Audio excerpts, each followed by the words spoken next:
मैं भारत का पहला मुसलमान बोल रहा हूं। मैंने देखा चांद के 2 टुकड़े हो गए और थोड़ी देर में वो फिर जुड़ गया। मैं अपने महल से आसमान को देख रहा था। वो बहुत खूबसूरत रात थी। चारों तरफ चांदनी फैली थी, सितारे जगमगा रहे थे। उस वक्त मेरी रानी भी मेरे साथ थी। मैंने उनके चेहरे की तरफ देखा और मुस्कुराया।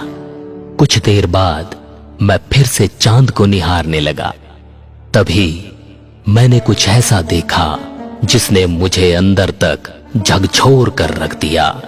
मेरा दिमाग सुन्न हो गया। मुझे यकीन ही नहीं हो रहा था कि ये क्या हुआ। अभी तक इस घटना को मैं समझ भी नहीं पाया था कि एक और चमत्कार हो गया। मेरी आंखों के सामने कुछ देर पहले जो चांद 2 टुकड़े में बट गया था, वो वापस जुड़ चुका था। यकीन मानिए, ये मेरा वहम बिल्कुल नहीं था। मैं ख्वाब भी नहीं देख रहा था। ये सब सच में मेरे साथ हुआ।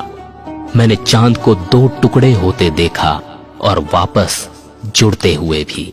मैं बिना देरी किए राज दरबार पहुंचा। बड़े बड़े विद्वानों और ज्योतिषियों को बुलवाया। दरबार में उपस्थित सभी बुद्धिजीवियों के सामने मैंने उस घटना का पूरा वर्णन सुनाया। लेकिन चांद के 2 टुकड़े होकर दोबारा जुड़ने की इस घटना का रहस्य नहीं खुल पाया। यही रहस्य मुझे इस्लाम के दरवाजे तक ले गया, जहां मेरी मुलाकात हजरत मोहम्मद सल्लल्लाहु अलैहि वसल्लम से हुई। चांद के 2 टुकड़े होने की इसी घटना के कारण मैं केरल के कोडुनगल्लूर का राजा चेरामन पेरूमल मुसलमान बन गया। केरल में मेरे ही नाम से भारत की पहली मस्जिद भी बनी, जो किले के पास ही है। ये मस्जिद सन 629 में बनी, पर मैंने इसे नहीं बनवाया। इसकी कहानी भी मैं आगे आपको सुनाऊंगा। तो चलिए वापस उसी घटना पर लौटता हूं जहां से मेरी जिंदगी ने नया मोड़ लिया, या यूं कहूं कि आखिरी मोड़ ले लिया। क्योंकि ये न केवल मेरे चेरामन पेरूमल से ताजुद्दीन बनने की कहानी है, बल्कि मेरी मौत का रहस्य भी इसी कहानी में छिपा है। चांद के 2 टुकड़े होने की वो बात मुझे कचोट रही थी, पर जवाब कहीं से नहीं मिल पा रहा था। मैंने भूलने की बहुत कोशिश की, पर उस घटना को भुला नहीं सका। मैं इसी पहेली से जूझ रहा था और एक दिन कुछ अरब व्यापारी मालाबार तट पर आए।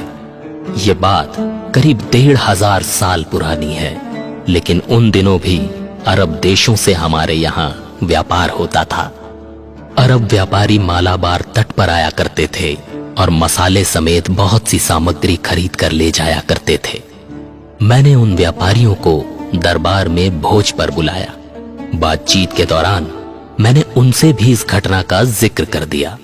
अरब व्यापारियों ने बताया कि ये करिश्मा पैगंबर मोहम्मद ने किया था। अरब व्यापारियों की बात ने मेरी उत्सुकता को कौतूहल में बदल डाला। मुझे उनकी बात पर न जाने क्यों यकीन हो गया और मैंने राजपाट त्याग कर पैगंबर मोहम्मद से मिलने का फैसला कर लिया। उन व्यापारियों के साथ मैं अरब के लिए रवाना हो गया। वहां मेरी मुलाकात पैगंबर मोहम्मद से हुई। उन्होंने मेरे सभी प्रश्नों के उत्तर दिए। उनकी बातों से मेरे मन को चिर शांति प्राप्त हुई और मैंने इस्लाम कबूल कर लिया। धर्म परिवर्तन के बाद मेरा नाम ताजुद्दीन हो गया। मैं कुछ साल वहीं पर रहा और एक दिन मुझे भारत में इस्लाम फैलाने की जिम्मेदारी दी गई, तो मैंने वापस मालाबार तट का रुख किया। मेरे साथ मलिक इब्न दीनार समेत पैगंबर के कई प्रतिनिधि भी थे। यात्रा के दौरान अचानक मेरी तबीयत बिगड़ गई। मुझे एहसास हो गया था कि अब मेरा वक्त आ गया है।